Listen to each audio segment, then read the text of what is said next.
welcome to my kitchen. Tonight we're going to be making turkey pumpkin chili. And there's going to be some changes, just like always, because you never know what you're going to have in the kitchen or where you can find it at the grocery store, especially right now. It calls for pumpkin, and I had the intentions of using butternut squash, but they didn't have any of that at the store, and so I went with acorn squash. So you can mix it up, you can make it, you can change it up. So if you don't like pumpkin or you don't like butternut squash or acorn squash, you can find an alternative. You could even use zucchini or something like that. So I went with the acorn squash, chopped up really tiny. Again, my family doesn't like the big ones. So this is after I've sauteed it all together. Looks really yummy. And you know, if you didn't have turkey, you could use ground chicken, you could use ground beef. Again, whatever you have in the kitchen, you can use that for sure. And then it also calls for 2 14-ounce cans of fire roasted diced tomatoes. And I got all of the ingredients at Aldi's, and so it's nice to be able to get everything that you need at a place that's pretty affordable.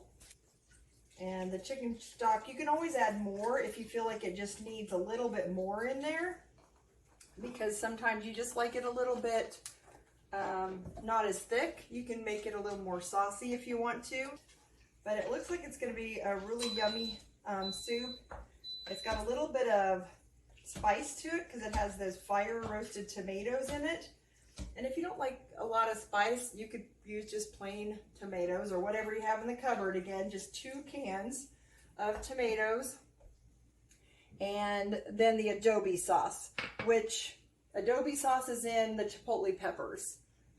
I don't know if you can find it normally by itself, but I found it that way. And so I'm just going to put 2 tablespoons of that in. I've already pre-measured that for us. And that's going to add a little bit of a kick. And I love a little bit of kick in mine. Then you're going to cook it and let it warm up, and it looks amazing. It's got lots of good color in it. Because I used the yellow and the red pepper, you could use green, like I said.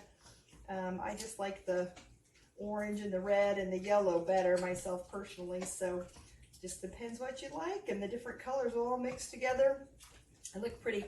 Now, if you don't have an Instant Pot, you can use this in a soup pot on the stove for sure, and you can saute everything, like the vegetables and everything at the beginning.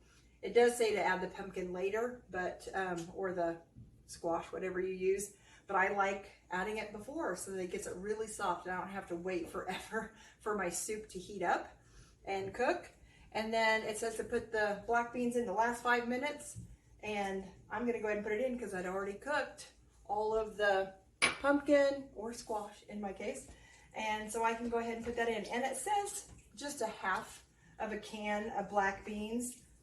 Of course, you can do a full can if you like more beans, but I'm just going to follow the recipe on this, and I'm going to let that heat up, and then you can serve it by itself. You can add cheese on top of it. You can put avocados. You can put sour cream. You can put cilantro. You can dress it up however you'd like to. But I'm going to show you real quick what it looks like. It looks amazing. Doesn't that look so pretty? And I'm going to taste it real quick. It's not going to be warm, but I'm going to taste it so I can just give you an idea of what it tastes like.